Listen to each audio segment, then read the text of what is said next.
I love that you also are somebody who puts out messages that matter for so many. And I know you've been very public about beating testicular cancer. And that's something that not a lot of people would have the courage to talk about. So for you, why was it important to put that out there and to share that with your audience?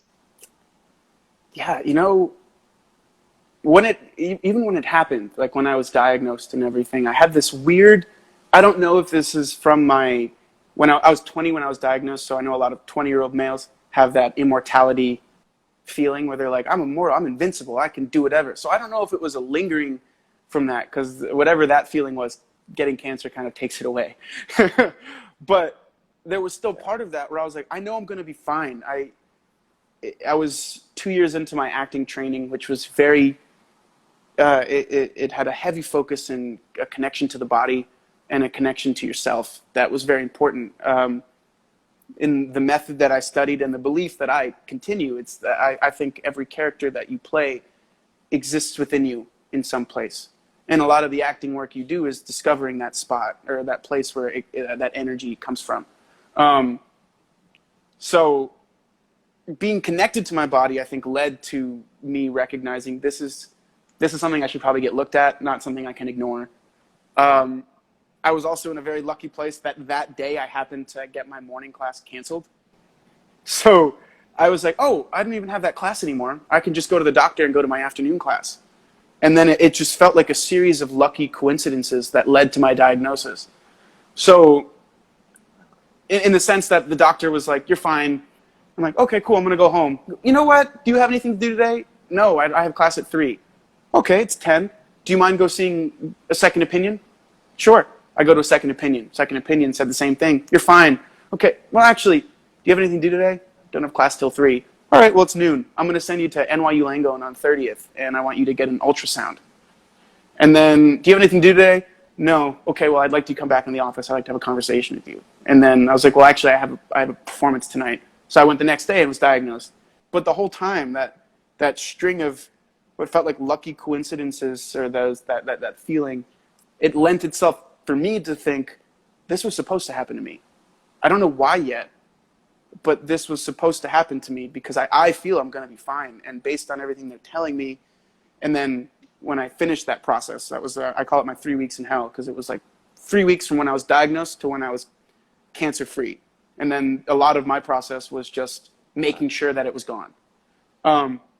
So I recognized that like I was in a very lucky position. I felt like this happened to me, not even in the fullest extent. It was like a brush with fate that this should happen, and that I had one experience, I had one surgery, and then it was just had checkups, kind of to be like, hey, you're supposed to do something with this.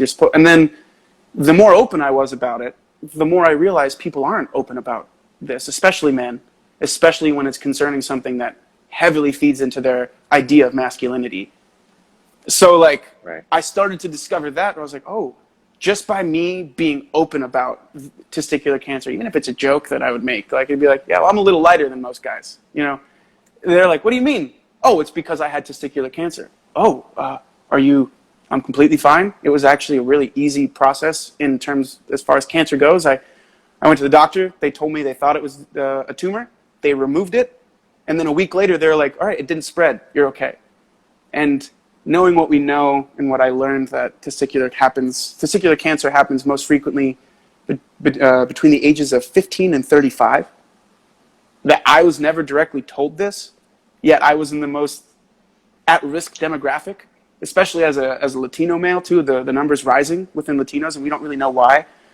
I didn't get taught this. No one's told me. No adult ever said, hey, just go to the doctor. It's all going to be fine. So I decided to make it a very open thing, and then found out quickly that it was very welcomed.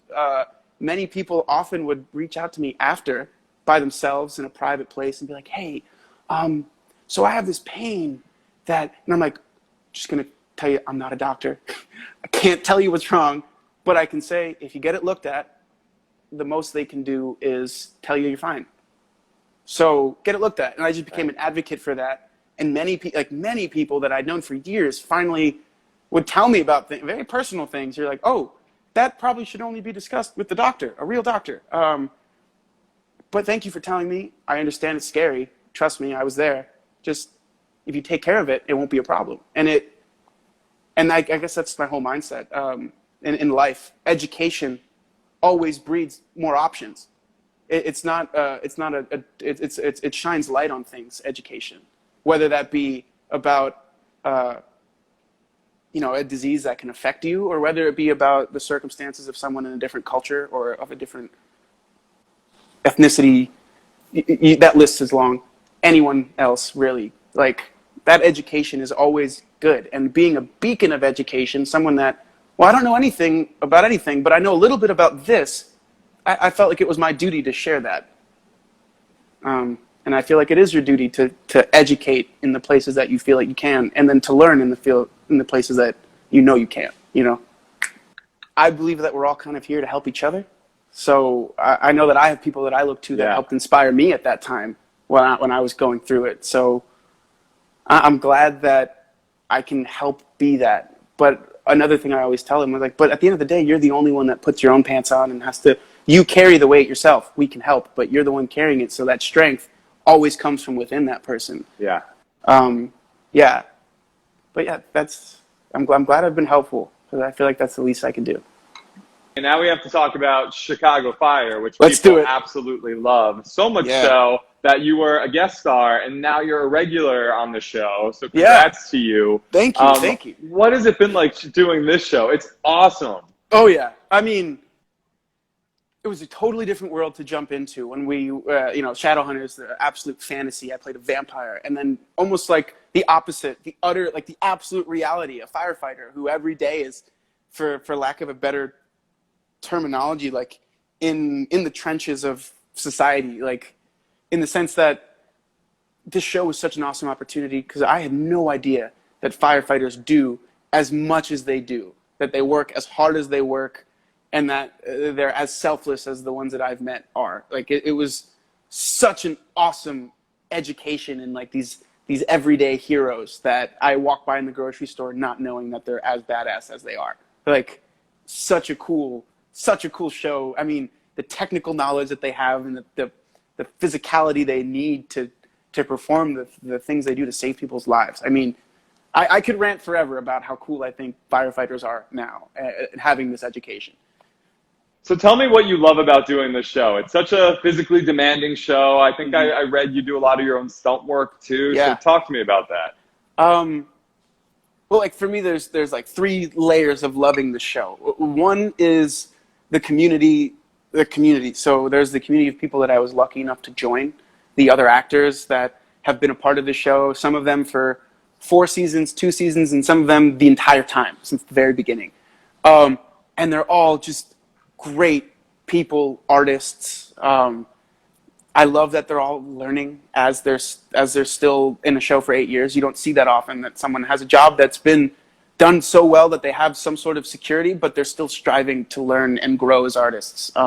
So it's like the community of actors and of the show, of the directors that we've worked with, the producers. They're all like such cool, nice people that are bringing stories about these everyday heroes so that all of us can learn about them. It's awesome. And then you go to the community of firefighters, just like that group of people that I've gotten to meet, work with, gotten to learn more about. They've been inspirational just because they dedicated their lives in service of others. And that's just like an ideal, I think, that people should strive for. So that they do that, and it's also so casual for them, I think is like, that's the dream, that they could just be like, we need people like that. Every society needs a lot of people like that, hopefully. And then there's the fact that it's just like this badass career where they're putting themselves on the line. So physically, I've gotten to climb a 4-story building on the outside. I've gotten to be like 120 feet elevated off the ground, just walking across a ladder. I've gotten to be in rooms that are so full of fire that the only way a person would experience that would probably be one of the worst days of their lives. But for me, it was my job, and it was just a Wednesday. So like, I've gotten to do all of this really cool stuff. And on top of it, at a scale that I'd never worked before, learning things like just having to deal with fire, wearing all the gear we're wearing, the technical needs of how to shoot that. Like I can go in forever about, like, I I love this stuff. So I'm like, it's been such a gift to know that I'm gonna be there for another season now with this great group of people, getting to play this awesome character who I think is so open and inspiring, but he's still working on his things, which is cool. And then it happens to be my job, which is like, Yeah. cool, like, awesome. I'll take that. I'll absolutely take that. Yeah, man. Well, you earned that. And I know you probably can't say too much, but what's coming up with your character that maybe you could tease, or what do you want to see? Being very new, I'm not privy to a lot of those conversations. But I can say that I know that they're currently working what the story is going to be like in this new environment in the world, right? Post-COVID. We haven't talked a lot about what the stories are going to be, how they're going to deal with it or talk about it and progress. One of the things I've thought that they might do with my character, because we've seen it before in the show, when we have a young firefighter that's physically talented, they tend to play him in between the truck and the, oh my gosh, what do they call it? Truck and squad, right? The different jobs. The squad, which is mostly a lot of the high-intensity saving people with the specific to save people. Truck help squad, but they also help engine put out the fire. So there's those different jobs. And when someone's physically talented and is a bit of a risk taker, squad is up their alley because they will be taking more risks and it is a little more demanding. There's a separate test to be able to be in squad. I think Gallo has that skill set. And I think it would be cool to see him make that decision. Like, why am I staying on truck when I have the skill set to be in squad? And squad might want him at some point. I think it's only natural for him to play with that. But I will say I do like that he's finding a lot of mentorship from Captain Casey. And he's seeing that leadership role enacted in a very, I think, example of like a positive leader Captain Casey is. He's listened, but he listens and he's empathetic and he tries to bring the best out, but while he follows his own sense of truth, which I think is really cool. So I think he does there's a lot for him to play with in that. Do I keep following this guy who's now kind of become a mentor? Do I enter this new career? I would like to see some of that just because Squad does some really cool stuff. So like, but I don't know where they're gonna put me. I'm excited to see what happens.